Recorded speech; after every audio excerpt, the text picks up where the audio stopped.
Disclaimer. This book may contain content that is considered historically inaccurate or culturally insensitive by modern standards. My hope is that by exploring old literature, we will better understand why people of the past thought the way that they did and understand the influences that shape their culture. This video is not intended for young audiences.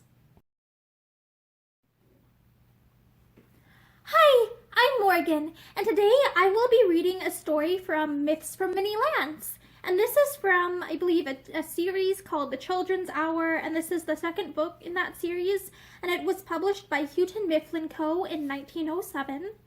And right now we are still reading from Myths of Greece and Rome, and we will be reading the story Arachne by Josephine Preston Peabody. Not among mortals alone were the contests of skill, nor yet among the gods, like Pan and Apollo. Many sorrows befell men because they grew arrogant in their own devices and coveted divine honors.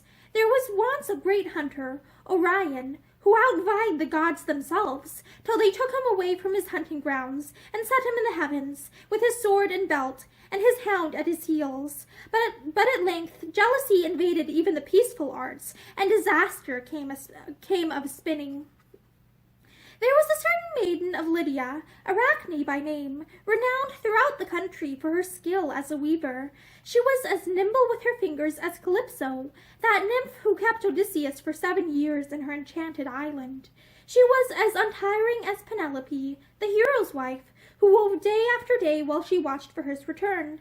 Day in and day out, Arachne wove too. The very nymphs would gather about her loom, naiads from the water and dryads from the trees. "Maiden," they would say, shaking the leaves or the foam from their hair, in wonder, "Pallas Athena must have taught you." But this did not please Arachne. She would not acknowledge herself a debtor, even to that goddess who protected all household arts, and by whose grace alone one had any skill in them. "I learned not of Athena," said she. "If she can weave better, let her come and try." The nymphs shivered at this, and an aged woman, who was looking on, turned to Arachne. "Be more heedful of your words, my daughter," said she. "The goddess may pardon you if you ask forgiveness, but do not strive for honors with the immortals." Arachne broke her thread, and the shuttle stopped humming. "Keep your counsel," she said. "I fear not Athena, no, nor anyone else." As she frowned at the old woman, she was amazed to see her change suddenly into one tall, majestic, beautiful, a maiden of gray eyes and golden hair, crowned with a golden helmet. It was Athena herself. The bystanders shrank in fear and reverence. Only Arachne was unawed and held to her foolish boast. In silence the two began to weave, and the nymphs stole nearer, coaxed by the sound of the shuttles, that seemed to be humming with delight over the two webs, back and forth like bees. They gazed upon the loom where the goddess stood plying her task, and they saw shapes and images come to bloom out of the wondrous colors, as sunset clouds grow to be living creatures when we watch them. And they saw that the goddess, still merciful, was spinning, as a warning for Arachne, the pictures of her own triumph over reckless gods and mortals. In one corner of the web she made a story of her conquest over the sea god Poseidon, for the first king of Athens had promised to dedicate the city to that god who should bestow upon it the most useful gift.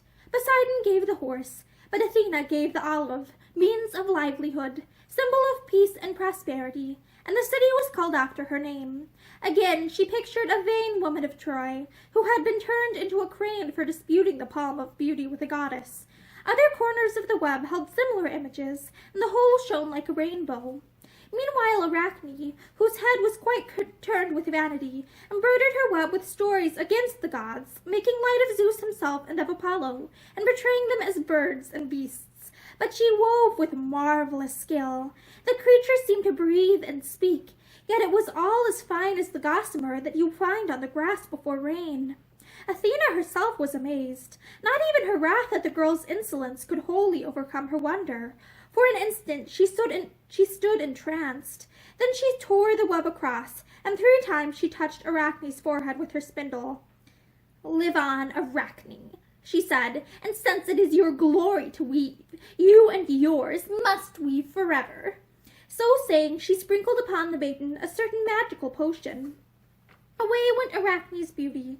Then her very human form shrank to that of a spider, and so remained.